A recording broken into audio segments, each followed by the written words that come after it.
Good afternoon, ladies and gentlemen. I'm Peter Wilding. I'm a member of the Program Committee for the Association of Senior and Emeritus Faculty for the School of Medicine. And it's my pleasure to introduce our speaker for this lunchtime seminar, Dr. Stephen Master. Firstly, let me say that Steve is really coming home to present this talk.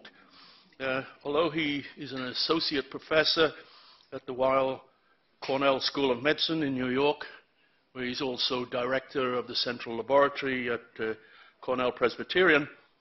He lives here in Philadelphia, as many of you know, with his wife Tina and 2 children. And Tina, his wife, is a physician at CHOP. Steve spent 13 years here at Penn, where he distinguished himself as a resident, as chief resident, and as an assistant professor.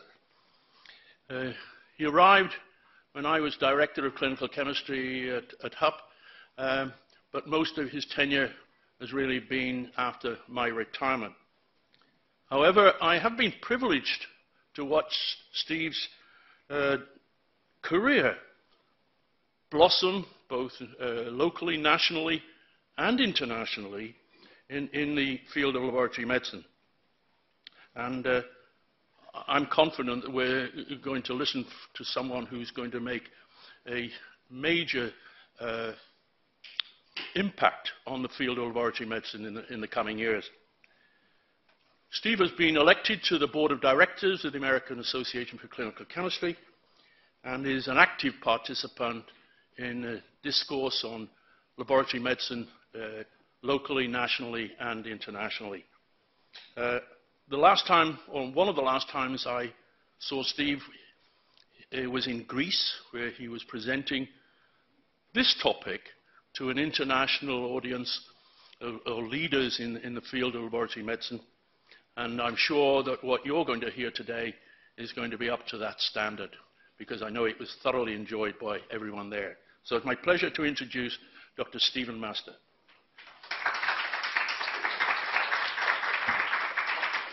Thanks very much, Peter. Well, this is a homecoming, and Peter mentioned 13 years. Actually, it's been a little bit more than that because, am I on now? Can you hear me? Yeah. All right. It's been a little bit more than that because I got my MD and PhD here as well. So I think the last time I probably stood in this auditorium was for my thesis defense. So, and it was at that point not the Glenn, at least standing up front. That was at that point not the Glenn Galton Auditorium, but you know, a lot of things have changed and developed. So thanks very much for the opportunity to speak. I wasn't sure when Peter and Fred invited me exactly what the forum would be. I knew it was the senior and emeritus faculty. I didn't know if that meant we were, you know, having an intimate lunch in a wood-paneled room somewhere, and this is going to be a low-key introduction to big data. And then I started to see things like my wife got the blast email from Vicki Mulhern, and then I logged onto Facebook, and Path and Lab Medicine had this picture of me, so I started to realize that maybe the stakes were a little bit higher. So I hope that I'm hitting the audience that has come with what you'd like to hear. If you notice the advertised title of the talk, it was Big Data in Medical Research. And I'm actually going to talk, I think, more about big data in medical diagnostics, because what I'm going to argue is actually that those two things can be combined in an efficient way. That actually there's probably not a fundamental difference between what we do on a daily basis in diagnostics and ultimately what we're trying to do from a research context. So, in light of the invitation and my understanding of what you want from me, I'm going to talk a little bit about an overview of big data. First of all, what do we mean when we talk about big data? What can it do? We're going to talk a little bit about machine learning and what that can do and why it's important for big data. And I'll give you a few vignettes of what I would consider successes, both in the wider world and also in some of our own work with respect to using big data, or at least big data analytics, to try and develop novel laboratory diagnostics.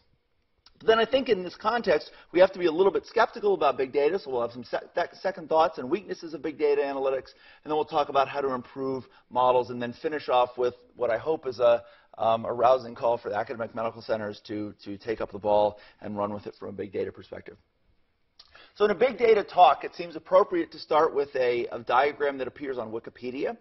So this is what's associated with big data, and is data from a 2011 science paper that tried to estimate out to about 2007 the total amount of data that there is in the world. And there's two interesting things about this graph. First of all, if you look at the 2007 estimate, it was thought that there were about 280 exabytes of data in the world. So if you think about gigabytes and terabytes and then petabytes, exabytes are the next 10 to the third above that. And in fact, this number has expanded substantially, so that by a fairly conservative metric, it's now thought that there were probably at least 1.2 zettabytes of information that flew around the World Wide Web or around the Internet in general in this past year, in 2016. And that roughly correlates to, if you think about when we used to store data on CDs, that roughly correlates to 2 CDs worth of data for every one of the 100 billion or so stars in the Milky Way. So we're talking about a really tremendous amount of data that's come.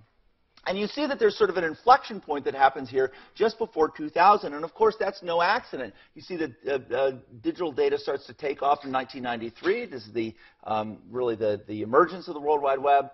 And by 2000, we start to hit this inflection point. Of course, in the late 1990s, when you had the emergence of Google and companies like that. And then as we've moved through 2004, 5, and 6, you've had Facebook being founded, YouTube being founded, Twitter being founded.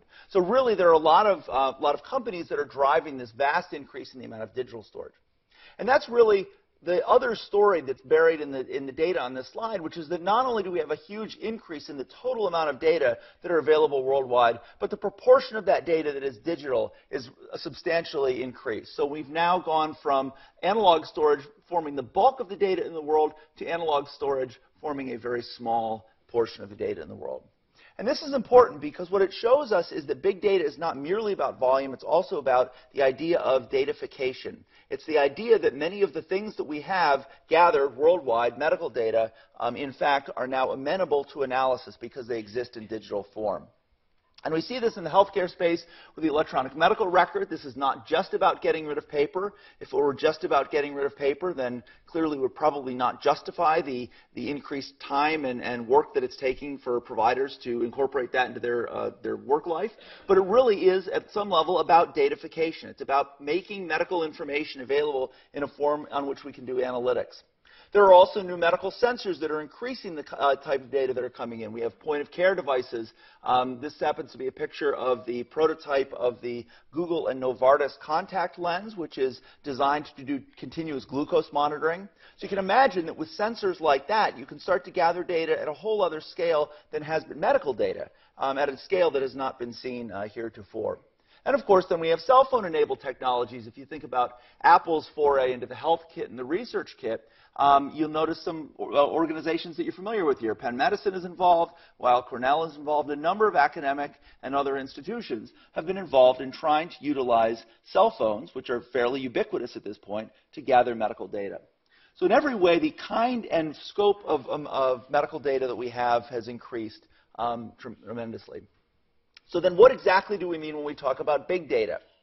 Well, there are at least 3 definitions that float around. These 3 definitions do not necessarily overlap, and I'm going to argue for one of them in particular, but I want you to at least be aware of them because they influence what people mean when they talk about big data.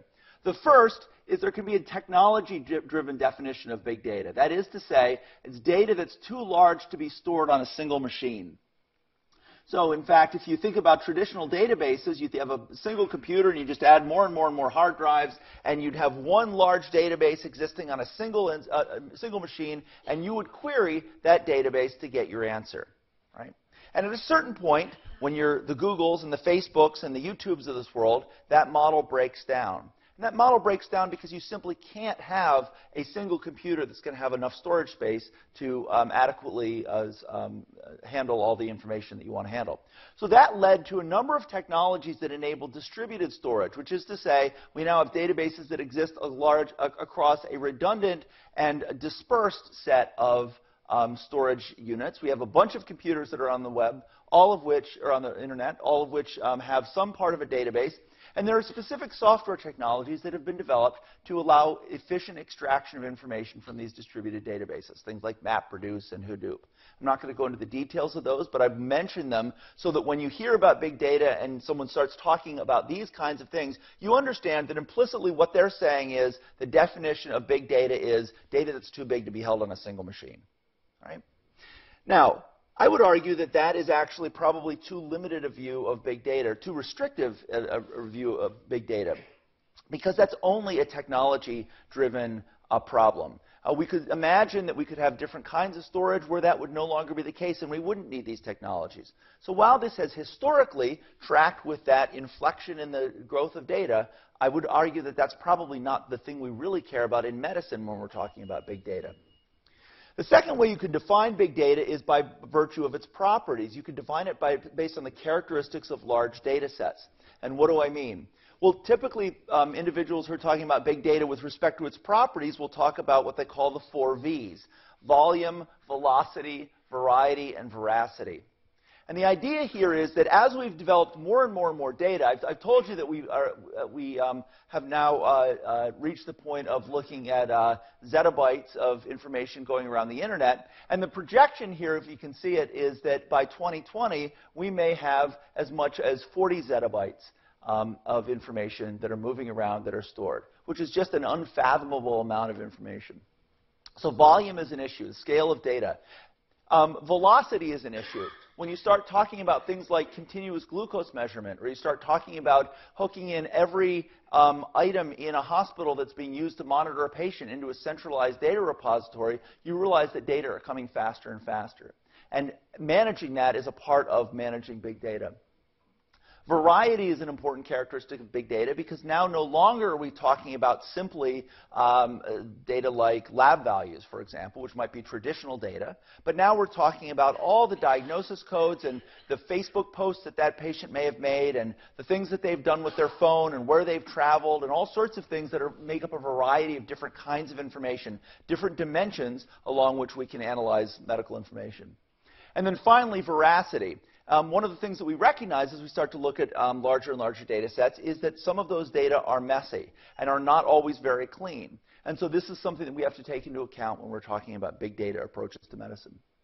So this is just telling you the same thing with a few medical notes. In terms of volume, we can now say, rather than doing a study where we pick a subset of patients to look at, we can now look at all the data because we have all the data. We can be comprehensive.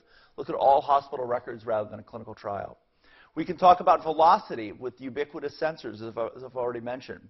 We can talk about variety, where we have textual data, we have medical measurements, we have imaging, we have laboratory data. All those things go into this idea of what big data are. And we have to remember, again, that with those large data sets, there will be messiness. The idea of a traditional study might be, I'm going to pull some charts and I'm going to have a fellow review them to make sure it's all right. The big data approach tends to be, I know there's some messiness here, but with the volume of data, I can overcome that. So that's a second way to think about big data. And I would argue that that gets closer to the core of big data, but I think there's something that's even more core to what we mean when we talk about big data in a medical context. And that is defining big data based on the kinds of analytics that we need in order to analyze it. So we refer to large data sets to which machine learning approaches are applied, and I'll talk about what I mean there. So arguably, this is what typically is being used in the literature when one talks about medical data that are big data. Large numbers of patients, large numbers of parameters, many clinical measurements and evaluations in the traditional electronic medical record, highly multiplexed assay formats. Genomics and proteomics and things like that are routinely referred to as things that require a big data approach, even though you can fit them on a single instrument. They aren't big data in that other sort of technical sense, but they really do require big data kinds of analysis, and so that's what we'll talk about. And what these all share is a set of machine learning approaches that allow us to use computational approaches to interpret what's going on. And I think the thing that's important about all these definitions, and I think a way to understand why they're all individually used to define big data in different contexts, is that all of them really developed at about the same time in history. So when the Googles of the world needed to have more storage, they needed technical solutions that would allow them to distribute data widely around the internet. When those same groups started to look at the kinds of data they were acquiring, they realized that the volume was large, that the velocity was large, that there was something different about what they were seeing. But finally, when those groups decided that they needed to analyze the data, there were new tools that were developed, again, in the same period of history, that are the machine learning approaches that I'll discuss briefly that allow us to analyze big data. And I think that the fact that all of these were historically coincident is the reason why there's this disparity in what we mean when we talk about big data. So, machine learning, what do I mean by that? When we talk about a large variety of data and we talk about a high velocity of data, it's very clear that we're not going to be able to analyze this by looking at it.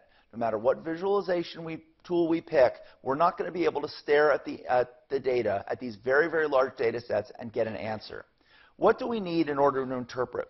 We need to have tools that will allow us to look at multiple dimensions of data very rapidly and to do analytics on that. So if I gave you a single biomarker that was a predictor of disease, and here green can be disease and red can be no disease, group 1 and group 2. If I give you this biomarker and I show you that these are the values on the y-axis, life is easy, right? You're going to make, we could all retire based on just the patent payout of the royalties for this biomarker because it's a perfect biomarker. You can draw a line right here in the middle. You can get 100% specificity. You can get 100% sensitivity. If you're thinking about an ROC curve, you can get an AUC of 1, area under the curve of 1. This is the perfect diagnostic. You can always tell one group from another. Most biomarkers aren't like that, though. You may, in fact, see biomarkers that look more like this, where you have some that are clearly negative, some that are clearly positive, and some that are in the middle. And this is what leads to less than perfect sensitivity and specificity as you move a threshold up and down. Now, if I give you 2 of those biomarkers and they both look like this, you're likely to say that we just have a sort of mediocre situation times 2. That we, in fact, don't have anything that's really different between biomarker 1 and 2. But if I take these actual data that I've plotted here and then put them in 2 dimensions, I can see the following, which is that the data that I've just shown you might actually form this kind of pattern in 2 dimensions. So if you looked just along the biomarker 1 margin, you'll see that you've got reds that go from here to here and greens that go from here to here, just like I showed you on the prior slide. Similarly, for biomarker 2, greens go in here, reds go in here. There's a huge overlap here, and yet in 2 dimensions, we can see that they're actually very easily separable.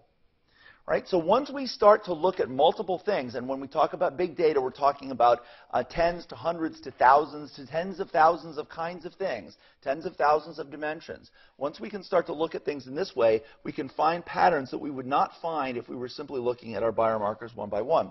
And in fact, you can take this to the extreme and say, here I have 2 distributions, and I've just generated these randomly, but they're set to completely overlap. These are completely uninformative biomarkers, and yet if I were to plot this in 2-dimensional space, you'll see that all I've done is to have a plus plus and a minus minus that in fact are the red category, and then the others are the green category.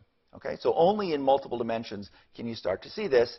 So you can have 2 things that look like completely uninformative biomarkers, and as you start to move into a higher dimensional space, they turn out to be informative.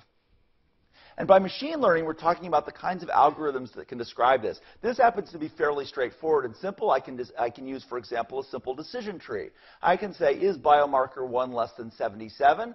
Well, here's biomarker 1, here's 77. If it's greater than 77, then I know I must be green, so I'm positive. If I'm less than 77, I have to distinguish these from these, so I go to my second node. Is biomarker 2 less than 80? If the answer is yes, I'm down here in the red group, and up here I'm in the green group. You can also imagine other ways that you could start to do this. You might imagine that rather than making a decision tree, you'd like to draw a nice curved line through there. There's a way to do that. It's called a support vector machine. There are ways to separate these samples in higher dimensional space. You might imagine that if I know a bunch of reds and a bunch of greens and I get a new point and I want to ask if it's a red or a green, I can just look for what points are nearby. That's called a k-nearest neighbors algorithm. There are all sorts of ways that you can now apply different algorithms to start to identify and classify in higher dimensional space. This is just a listing of a number of common classifiers. I'm not going to go through these in any detail, but you can see that they go all the way from traditional things like logistic regression through things I just told you about, support vector machines, k-nearest neighbors, and decision trees. And in fact, they go down even to things called deep learning networks, which are in many ways, which are functionally neural networks. They're essentially working like the brain. They're pattern classification that occurs in a way that is inspired by neural architecture. That sounds all very fancy. Does any of it actually work? Well, the answer is, in the corporate context, manifestly yes. So Amazon has wanted to ask the question, what other books will this individual purchase? It turns out that when Amazon started to answer that question based on reviews that people wrote, it was a very poor algorithm. It turns out that when they took a big data approach and just said, let's try to let people's actual purchase patterns predict what people like them will enjoy, the hit rate went way up in terms of what people would actually buy. It turns out that the machine learning algorithm did a better job than human reviews in curating what people would want to read. Similarly, Google says what ads will appeal to the Gmail user. You know, we all know that we have no privacy with Gmail, right? Google is mining our Gmail to figure out what to sell to us, what to advertise. So that also is a machine learning thing. Netflix, similarly, what other movies would this customer enjoy? So clearly, in the non-medical world, this has worked very well and has been very lucrative. One of the best examples may be for Walmart, which was one of the early groups to turn big data into money. They started their data collection in the 1990s, and in 2004 undertook a project to start to mine all their purchase data. And it wasn't just purchase data, and it wasn't just cost, and it wasn't just things they purchased together. It was all other things that they could find about the date and the time and the location when the person shopped. And by doing this, they found that, in fact, Pop-Tarts are a big seller in a hurricane, right? Because they had weather in this model. So they were able to find a co-occurrence of Pop-Tarts in a hurricane. Now, that's something that you can retrospectively justify. You can say, yeah, with Pop-Tarts, they never spoil. You don't really have to cook them. I don't know what percentage of people here actually toast Pop-Tarts, but yeah, you don't need to. I think we all agree that if college has taught us nothing else, it's that you don't need to toast Pop-Tarts. And it turns out that then when Walmart put Pop-Tarts out near the register, their sales of Pop-Tarts before hurricanes did very, very well. So they were able actually to use this to influence sales. And in fact, as more recently as 2011, I found a news article which, for Hurricane Irene, had the headline, Pop-Tarts top list of hurricane purchases. Now, what about medicine? So one of the most well-known early examples of an attempt to use big data to understand medicine was the so-called Google Flu Trends. What was Google Flu Trends? Google had the idea that maybe they could take all the searches that were coming into them, this is big data, you know, and it's unstructured, and who knows what someone's going to search for. But they decided to take CDC flu data. They did this in early 2007. So they took all the old CDC flu data, and they asked the question, can I find a combination of search terms that will actually map and predict what the CDC flu rate is going to be? And in fact, what you can see is that they were able, as you would expect, because there's a lot of data, they were able to easily fit things that happened going backwards. So they were able to use a set of search terms and match pretty well what's going on with the CDC here. And this is a paper that came out in Nature in 2009. And then what they were able to do to validate that was to say, now let's look going forward and let's ask the question, can we predict what the flu trends are going to be prospectively? And what they showed was that for the 2008 flu season, Google Flu Trends in red do a beautiful job of tracking the CDC flu data. And in fact, this was important because the CDC flu data were coming out 2 weeks later than the Google Flu Trends results were available. So in fact, it looked as if by using geography and search terms, you were able to in fact do a better job at an important public health question than in fact the CDC. Now, it turns out, for those of you who have followed the Google Flu story, that there's a fundamental problem. And Google Flu failed spectacularly in the next few years, but we're going to come back to that later. For now, I just want to show you the fact that, at least at a preliminary level, there had been some interest in the idea of using this from a medical perspective. So let me just then now digress into two vignettes that show you some of the ways that we've been trying to use these kinds of machine learning approaches in a way that is a big data-like analytics. Now, some of the data sets I'm going to show you are relatively small data sets. They're not big data in the sense that they can't fit on a single instrument, but they show the use of these tools to do diagnostics. The first that I'll show you briefly is based on the diagnosis of myelodysplastic syndrome. So one of the questions that one might have is, how can we screen peripheral blood smears for myelodysplastic syndrome most efficiently. We can't look at every slide, and yet if we could look at every slide, we might find patients that we would otherwise miss. What's interesting is that automated hematology analyzers, and this goes to the velocity and ubiquity of big data, automated hematology analyzers measure many parameters, greater than 40 in our case, from each sample. That means every time that a physician orders a CBC, there are a number of parameters that never get reported in the medical record, that never are looked at by anyone, but that just live in the machine. And these are things like, mean neutrophil conductivity, all sorts of crazy things that you would not think to look at. The question is, can we use these to classify high or low likelihood of myelodysplastic syndrome? Well, we're going to use a machine learning algorithm. It's called a random forest. It's kind of like the decision trees I showed you before, except it's a bunch of little decision trees, all of which look at slightly different parts of the data. And you put them all together, a bunch of decision trees together should be a forest. So this is a random forest, and we basically let all the trees vote, and then we can determine whether this patient has myelodysplastic syndrome using this big data analytics machine learning kind of approach. So what we did was to take I should say that this is work that was done by a lot of the preliminary work was in collecting patients and things was done by Phil Race when he was here at Penn. Adam Bagg was involved. All sorts of people that you know and love well. So 5,470 unselected patients with CBCs, 65 had MDS. The rest were controls. Excluded patients on chemotherapy with the thought that that was going to screw everything up, and ended up with 59 patients with MDS and roughly 5,000 controls.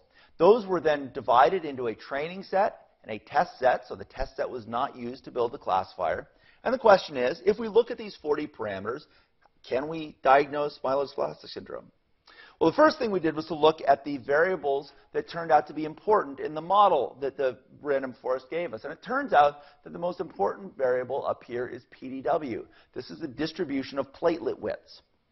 Now, if you think about myelodysplastic syndrome, and you think about the fact that there's all this dysplasia that's going on, it makes sense that you'd have some kind of funky distribution widths for platelets. That something is going to be wrong there. But a priori, we had no expectation about what the most important variable is going to be.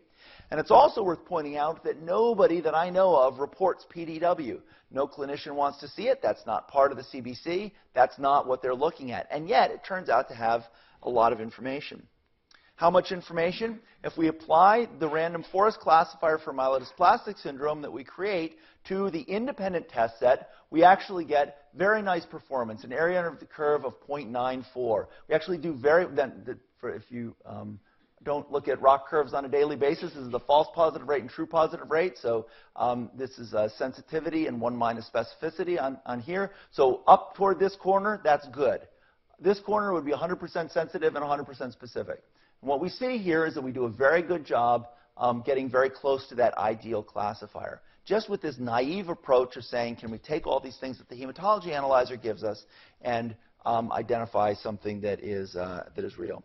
If we start to look at the underlying distributions, granted there are many fewer MDS cases, but if we just were to sort of balance them and look at the scores of the MDS cases versus non-MDS cases, you see that there's a very nice separation. And again, if we think about this variable importance, we can ask all sorts of other questions now that we have all this data, like we know that big data can sometimes be messy. What happens if something's wrong? What will be harmed in our classifier? And we can start to actually computationally look at things and ask, as a function of the different variables, how likely is it that the diagnosis is going to change? So what I'm showing you here is the height of the green bar is essentially how much the score changes. Down here on the x-axis are all the different parameters we looked at. And sure enough, if we look at the largest green bar, that's PDW. That's that distribution of platelet widths. That's the thing that we identified as the most important predictor of myelodysplastic syndrome. Again, using a completely unsupervised approach, not assuming that we knew the biology, but rather letting the data tell us what the biology ought to be. And we've then validated this in another cohort. This is an independent cohort from the Netherlands. It's a much smaller cohort. But what I think is interesting here is, of course, we get a high negative predictive value. The prior probability of myelodysplastic syndrome is pretty low. But we get a positive predictive value of 85%, which is not bad given the low incidence of myelodysplastic syndrome in the large population that we're looking at. So for these reasons, I think that we've shown that we can use machine learning in that context. Well, let's look at one other example. This is work that was done in collaboration with Gerald Wertheim, looking at acute myeloid leukemia. Gerald had developed a novel Luminex-based assay for looking at methylation. And without going into the details of the methylation assay, I just want to show you that once again, we had a number out of tens of thousands of loci that one could look at in the genome to look at whether they're methylated or not. We were able to boil things down to 17. And of those 17, what you can see is that each of those contribute. The green bar means that you've got signal. The white bar is what you'd expect by chance. Each of these loci contribute to the diagnosis of acute myeloid leukemia with respect to prognosis.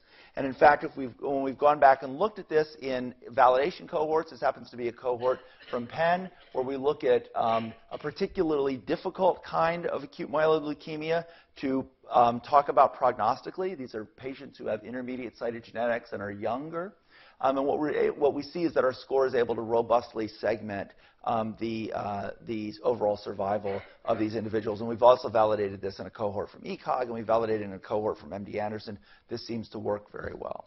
All right? Again, using these tools, these machine learning tools, which have become intimately associated with the concept of big data, to boil down a large number of methylation loci, which we had no a priori expectation about, and to, in fact, get a classifier that works reasonably well.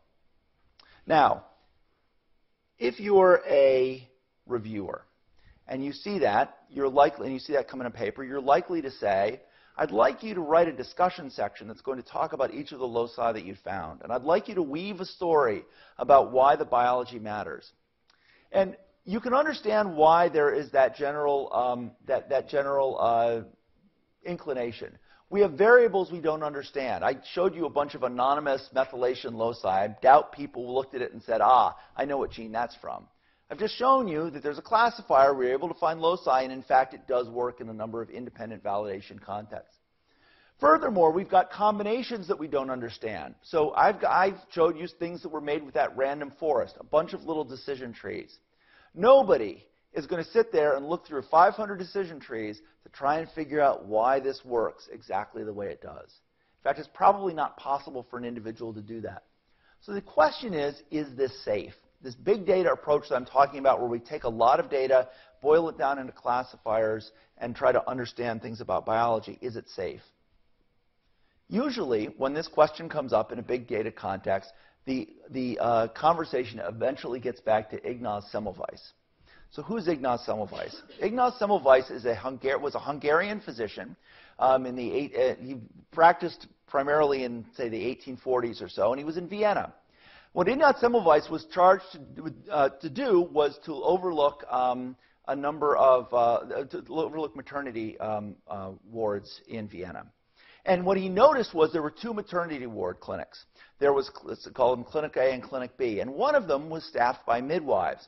And the incidence of puerperal fever was very, very low, comparatively. On the other hand, you had another one that was staffed by physicians. And the one that was staffed by physicians had a very poor prognosis. You had on the order of 10% puerperal fever. You had all this postpartum infection, fulminant infection, and death in that second group. And there are these anecdotal reports of people begging to be allowed to go into the first clinic rather than the second to deliver, because it was very clear that the mortality was different. So what did Semmelweis do? Well, one of the things that Semmelweis did was to notice that there was a difference between the midwife clinic and the physician clinic. And the difference was that the physicians, this is the advent of, the beginning of widespread autopsy. I mean, this sort of early 1800s, this is where people were starting to do a lot of that pathology. And so people were coming from doing postmortem examinations, coming over to the clinic, ready to deliver babies, and in fact, coming straight from the cadaver to the patient turned out to be a bad idea. In fact, that led to a fairly increased incidence of puerperal fever. Now, what Semmelweis didn't understand why this was. He just assumed that there was something bad about the cadaver, some stuff that was going to cause this bad outcome in patients. And so what he did is to take a solution of chlorinated lime, which he thought was the thing that made the smell go away the most. And he had physicians start washing their hands in chlorinated lime. And lo and behold, the mortality from puerperal fever in this clinic in Vienna dropped substantially, and in fact reached the level of the mortality that you saw in the midwife clinic. So what he had inadvertently done was to, essentially discover the right way to wash your hands in order to disinfect when you're coming from doing an autopsy to actually working with patients. All right? But again, understand that Semmelweis is doing this in the 1840s. So we really haven't had the advent of Pasteur and Lister and a really robust germ, a scientifically grounded germ theory of infection at this point. Semmelweis really has no mechanistic leg to stand on. He just knows that this is the case. And the argument goes for big data in the same way. The argument is we don't necessarily have to understand the causative link, the etiology of the effect. What we need to do is to have an appropriate outcome-based trial that shows that it works. And whether we understand it or not is essentially irrelevant. We'll figure that out later. So thus, Ignaz Semmelweis is often used to argue, as I have, that in fact you can use this idea of looking at markers where you don't necessarily understand what's going on and yet find appropriate medical benefit. Now, having said that, I'm now going to play the other side of the coin. And that is, and I should just say, this is essentially what Edward Tufte, who was an emeritus statistician at Yale, has once said, correlation is not causation, but it sure is a hint. And I think that in Semmelweis' case that comes to be. All right, however, Semmelweis, things are not quite so simple. Because when you delve further into the Semmelweis story, you realize that hand washing was not the first thing that he tried. So when he was looking for interventions, the first thing he noticed was that patients in one clinic tended to be put on their side and patients on the other clinic tended to be put on their back. And therefore, he hypothesized, maybe that's the reason for the difference in puerperal fever. But it turns out that when he experimentally tested it, it did not work. Similarly, when someone would die in the maternity ward, a priest would come through and ring a bell. And Semmelweis said, this happens a lot more in the bad clinic than in the good clinic. Maybe it's upsetting the patients. Maybe the bell is what's causing them to have problems. Let's get rid of the priest and let's see what happens. And in fact, nothing changed whatsoever. So even in the case of Semmelweis, which I would argue is probably one of the great examples of empirical outcomes-based research over mechanism, even in that case, there has to be follow-up when you're talking about an intervention. Similarly, there are other ways that you can be misled if you don't think about big data conclusions appropriately. There was a study of ER data and mortality in the 1990s that involved Rich Khurana, who's now at Microsoft Research. And this was asking the question, if I have a patient coming into the ER who has pneumonia, can I find data that will predict whether that patient will survive? And it turns out that there were models that are like these sorts of big data models, which are difficult to potentially understand because they end up being complicated. And one of these models outperformed the other models very, very well. And yet, when they looked at the model in detail, they found that this model thought that asthma was protective. Why was asthma protective? Well, it turns out it's not that asthma is protective in the sense that you should then say, let's take all the asthma people and treat them less intensively. It's the fact that the asthma patients were coming into the emergency room with pneumonia and immediately being sent to the intensive care unit because of the fact that they had asthma and they were known to be at high risk. So in fact, it was the intensive intervention that was the reason why asthmatics had a better outcome as opposed to the asthma per se. So it is very important when you start to think about these kinds of big data inferences in medicine to understand that treatment, for example, can be a confounder. It is important to start to think about what you can learn only by intervention and testing. But then finally, I alluded earlier to the fact that Google Flu Trends has had its set of ups and downs. A 2016 or so science paper laid out a lot of the things that had been wrong with Google Flu, and its authors then went on to write a more provocatively titled popular press article for Wired entitled, "What Can We Learn from the Epic Failure of Google Flu Trends?" So having given you this big boosterism talk for big data, how can we talk about epic failure? What went wrong? Well, it turns out that in 2012 and 13, Google overpredicted compared to the CDC's reported U.S. flu level. All right, so despite the fact that the data that were shown in the Nature paper predicted very well out through 2010 or so, by the time they hit a sort of unusual flu season, it didn't predict at all. And that led to a question, was this ever truly predictive? Were we overfitting the data? What happened? It turns out, and if you think about the Nature paper that I showed you the figure from earlier, you realize that the Google Flu Trends group had in fact tested their model on data that had not been used for training. So in fact, it looked like it worked pretty well. There was no a priori reason to suspect that this was an overfit model. But it turns out that what had changed was the use of search terms, because the way that people use the internet evolves very, very rapidly. So what people were searching for in 2005, 6, 7, and 8 with respect to the flu may not be what they were searching for in 2011, 12, and 13, particularly once they knew that their search terms could determine potentially whether there was flu in their area. So in fact, the solution was that the model needed to be retrained, and per Google, this resulted in performance that returned to within their historic range. This was recognized both by people inside Google as well as their, frankly, harshest critics. Google in 2014 said, could we do better? Could we improve the accuracy significantly with a more robust model that learns continuously from official flu data? And in fact, their critic, the one who wrote the epic failure article that I just showed you, said if you build your model so it's recalibrated regularly, you'll do fine. So here I'm transitioning from talking to you about what has been done with big data in medicine to talking about what I think needs to be done with big data in medicine and why it is that I think it's important that we think about different models, particularly when it comes to the kinds of diagnostics that we might build as we start to gather more and more data from the electronic medical record, from sensors at the patient bedside, from the clinical lab, from imaging, and from all these things. What are the models that we have for validating biomarkers? And I'm using biomarkers in the sort of generic sense. Well, we take a large data set. Big data is good for that. We can get a large data set. We do some sort of statistical test. And then we ask the question, have we validated the model that we thought? Can, in fact, we do prediction? This is a traditional model, right? What I would actually argue is that we need to think about this differently, that the Google Flu lesson is that we need to think about how we not only mine big data from a medical perspective, but how we do this in an iterative fashion.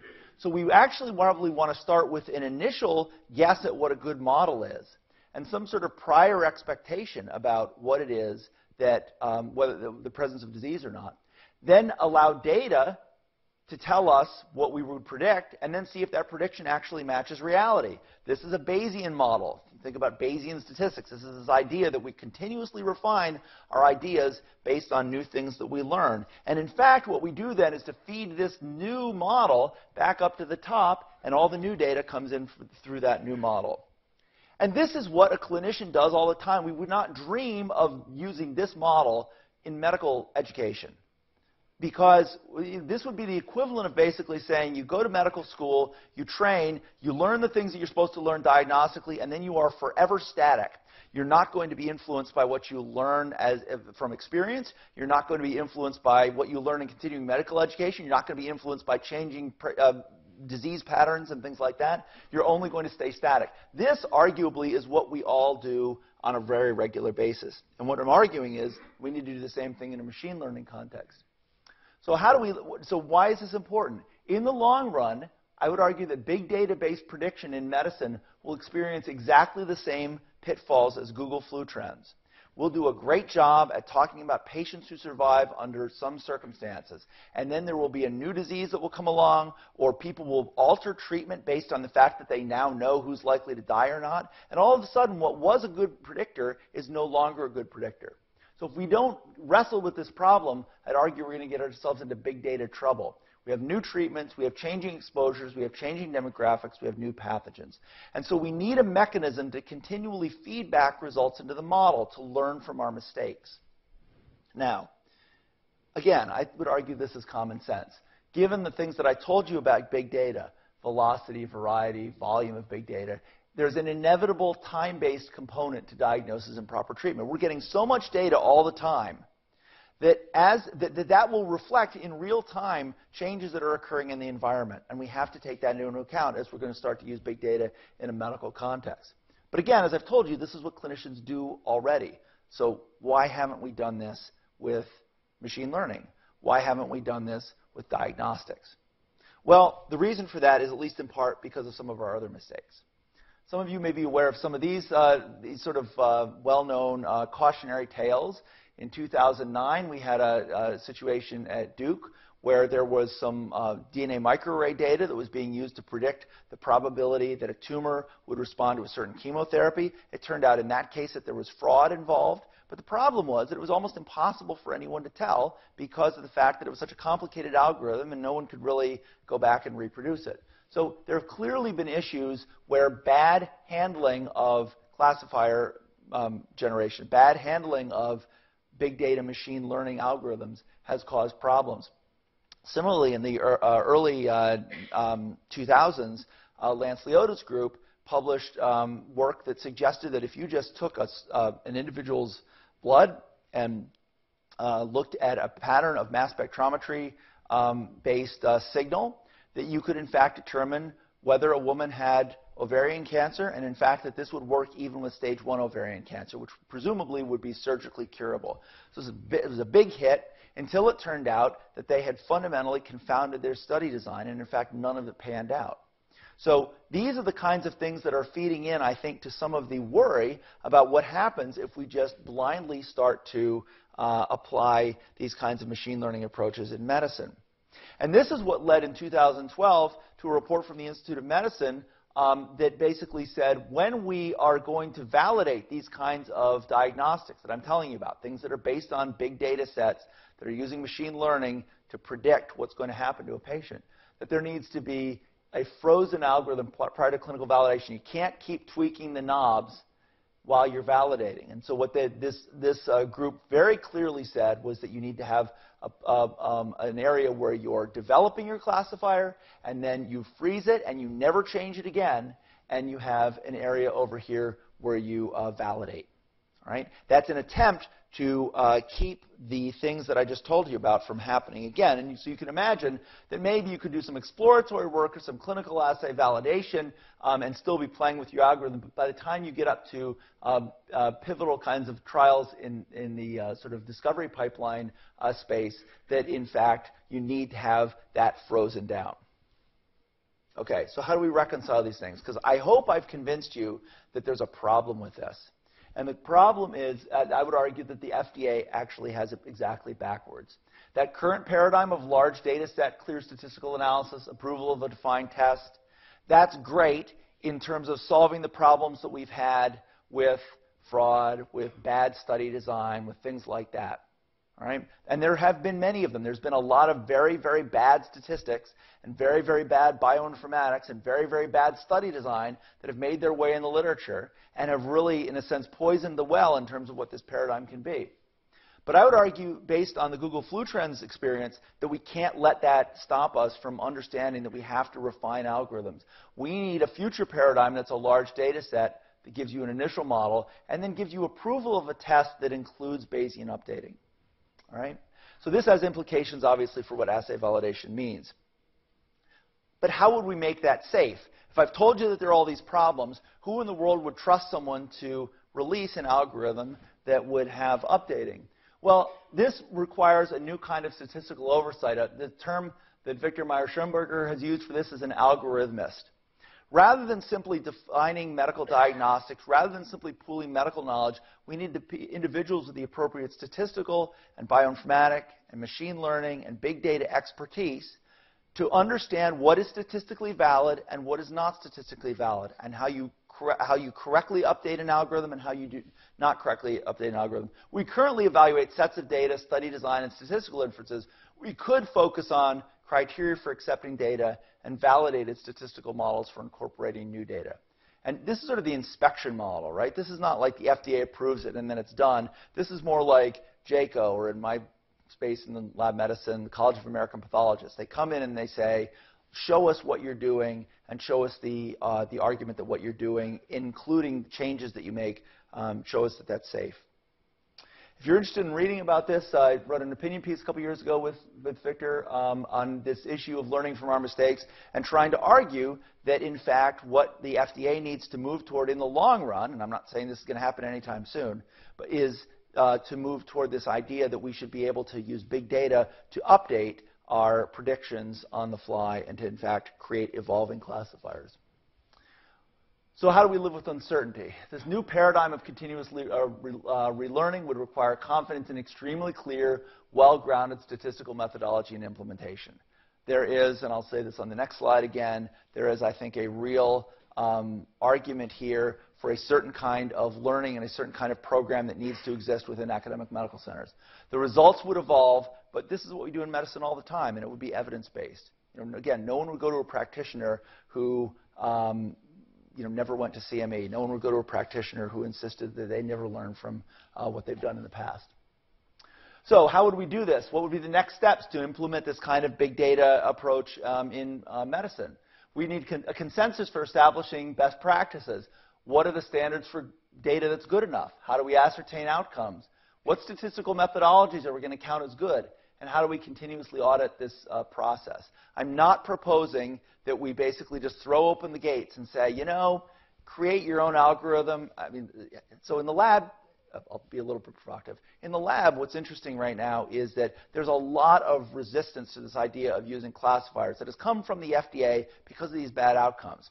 So far as I can tell, in the electronic decision support space, anyone who's logging into the electronic medical record and getting little machine learning-based tidbits of information that suggest they practice in a certain way, as far as I can tell, is completely unregulated. So I'm not proposing that this be a free-for-all, but rather that we continuously audit the process. We need cross-pollination between big data practitioners and medical diagnosticians, and we need training. We absolutely need to train the generation of individuals from medical care as a whole, and certainly in my own field in lab medicine, we need to train the people who have the appropriate quantitative skills to be able to take on these kinds of tasks. So let me close with one other observation. I'm in lab medicine. If I go to our outreach coordinator and say, we run a large clinical lab, we do 16.5 million tests a year, a large percentage of that is outreach, who is our competition? Typically, the answer I would get would be Quest and LabCorp. Quest and LabCorp are going to try to suck up all that outpatient business. They're going to come in and try to take over whatever. This is the group that people are worried about.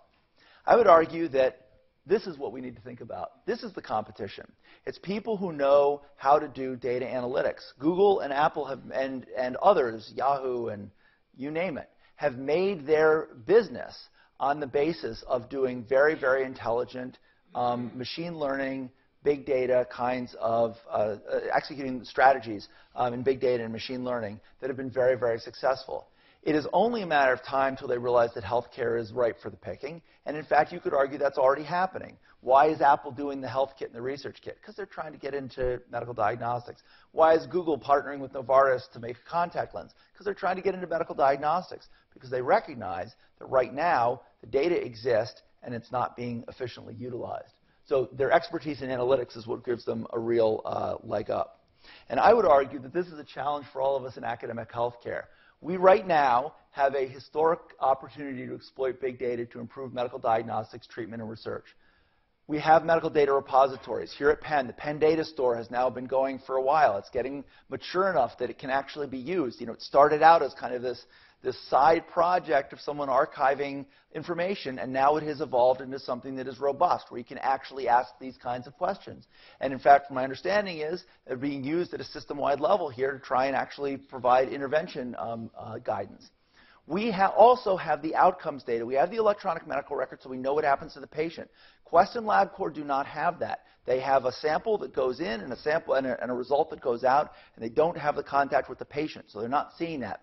The only competition I would say right now that we have are other large healthcare systems, and I mean sort of the non-academic ones, Kaiser or Intermountain or groups like that. They clearly get what the value of this data stream is. And the third-party payers, they have diagnosis codes and they have medical records, so they in theory could put this together. But right now, we're in the driver's seat. We actually have the ability in academic medical centers to address this and to make sure that this whole process moves forward with appropriate medical oversight and in a context that involves, let's say, an academic mindset and ethos.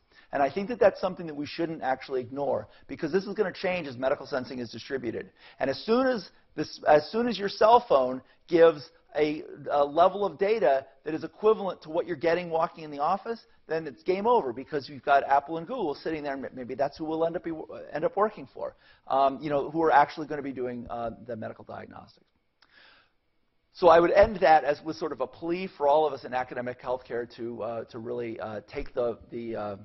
take the bull by the horns and try to address this issue.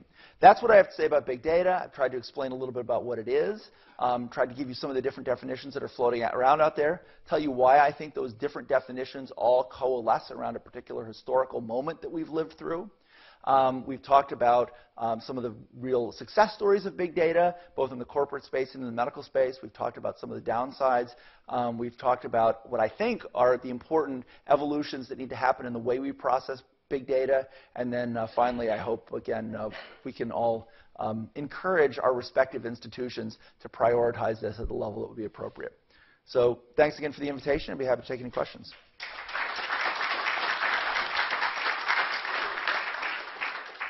Well, thank you very much, Steve. That's absolutely splendid. As someone, I have a history myself of publishing in the area of neural networks for diagnostic purposes. And in 1972, I actually, while I was still working in England, I had a data set related to gastric cancer. And there were a control group and patients with gastric cancer, and we were interested to see whether we could differentiate those. And I made contact with the Institute of Theoretical Astronomy at Cambridge University that had a system for cluster analysis. Out of that data set came one test which differentiated the two better than any other. Obviously, we were interested in the complete pattern for the cluster analysis. And that parameter was serum albumin. Now, no physician would base diagnosis of gastric cancer on the basis of serum albumin. But I learned a lesson, and this is why I'm absolutely thrilled that Steve has introduced this wider dimension to us today, and I think it's congratulations, Steve. It's going to be a great field. Questions? Steve, I loved your talk, and I kept thinking of different ideas as you were speaking. For example, the Google flu trend reminded me that there had been a few papers in the poison control center toxicology world showing very similar graphs for the number of calls to poison centers about toddlers getting into cough and cold medicine that within 24 hours tend to predict exactly when flu has hit. Oh, that's interesting. Yeah. There are so many different things like this. And so now I was wondering, could we use big data to analyze, for example, what people who are being prescribed an opioid for the first time might be most at risk to being susceptible to becoming addicted to it? I mean, I'm sure there are those kinds of,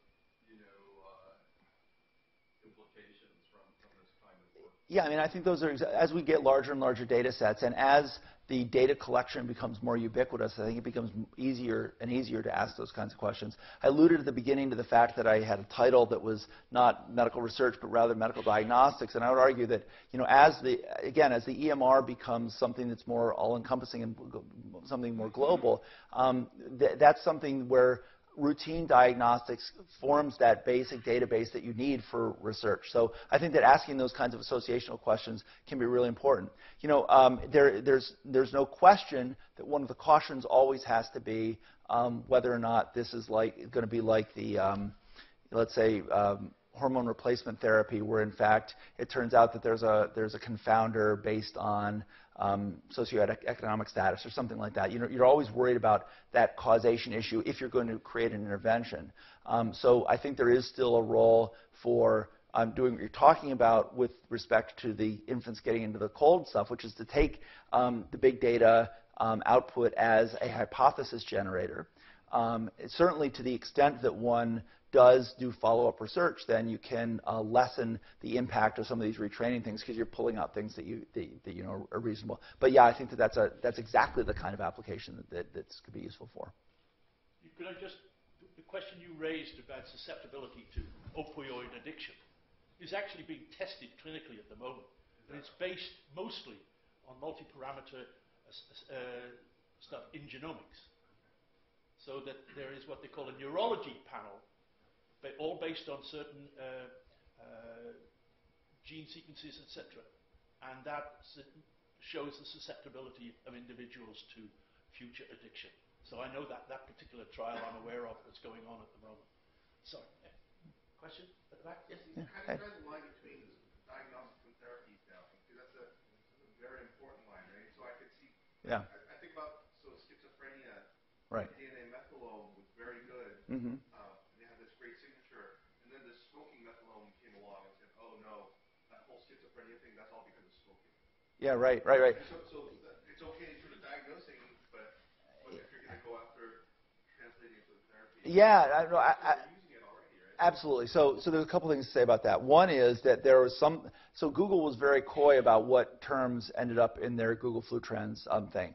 There's at least some rumblings that some of the terms had to do with high school basketball because of the fact of the seasonality. So there are things that you can imagine that are just absolute, that can sort of raise your prior probability because you're in the right general season for the flu, but you're not likely to pin your whole hat on those. So I think that it is important to say, yes, there's a big difference between things that are merely correlative and things that you're going to use for intervention. I think the other example I'd use of that is that what I told you about in terms of asthma and pneumonia.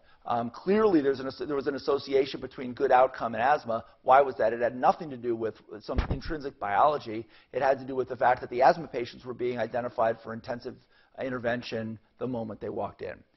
So I think that that's also important. Interestingly, that Microsoft researcher that I alluded to, who was involved in the study in the 90s, actually uses that to argue for a certain kind of machine learning. He's an advocate for us doing a little bit less of the kind of random forests or deep learning kinds of things that are sort of in vogue right now with big data. And he rather proposes that we use certain models that are able to capture a lot of the same complexity but are more easily interpretable by a human. So he has this particular, and it's beyond the scope of this to go into, but he has a particular way of breaking out his variables so that you can see very easily what things are causative with respect to or what things are strongly associated with respect to the model, and then you can have someone go back and review that. Now, a big data purist hates that idea. I mean, I've heard people stand up and basically say, if you're asking the question why, orange is a better flavor of popsicle, you're asking the wrong question because it just is, and the data show you that. So that's certainly what I've said is contentious, but particularly for therapy, I don't think we can get around that. Yeah, Beth.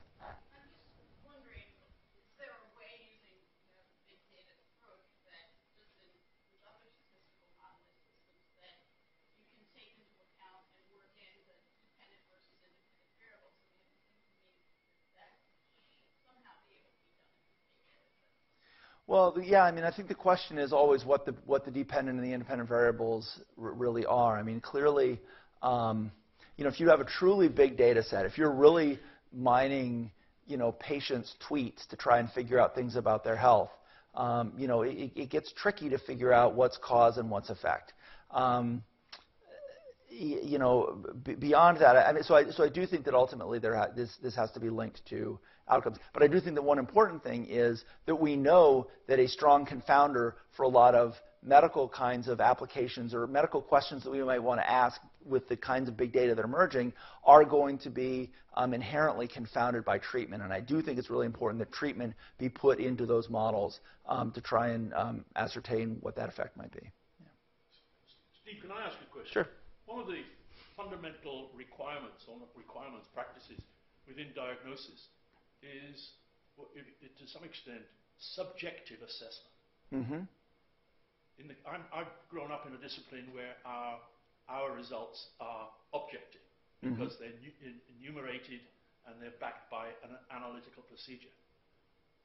How do you incorporate large amounts of subjective data into this type of situation? So what is subjective data? Subjective, you could argue that what we do, what physicians do on a daily basis is to take big data, and that big data is the rich stream of stuff that's coming into them. It's what they see from the patients, what they've seen from all their other patients.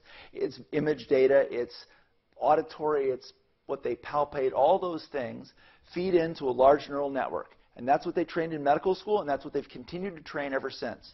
And so you could argue that all we're saying with big data is we're going to move some of that process onto the machine.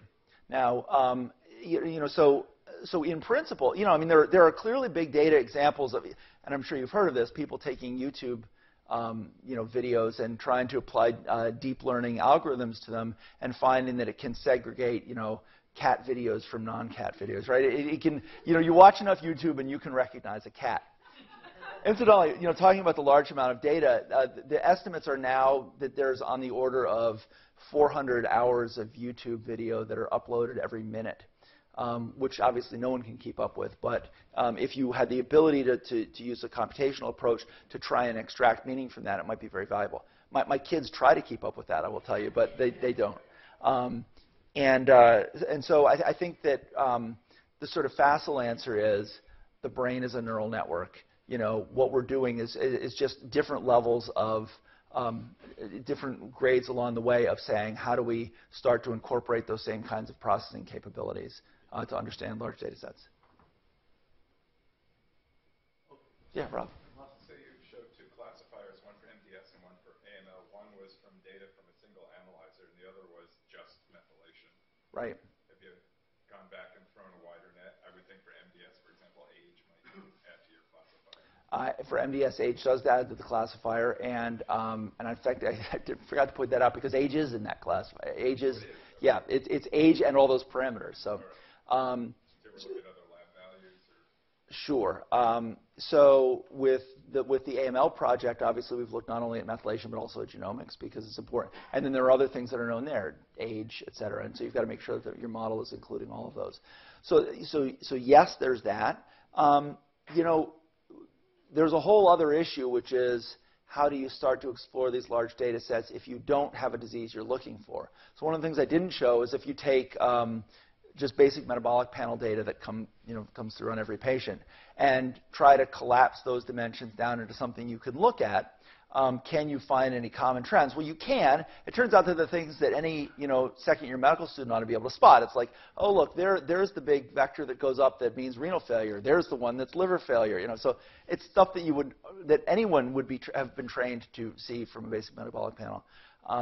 Going into the richer data sets, and that's actually one of the difficulties with just using lab data, is that the lab data are often incomplete. There's a lot of interesting markers we never look at. I think that's... Having the different modalities combined. That's right. That's right. Yep. Well, thank you very much, Steve. That's very good. Thanks.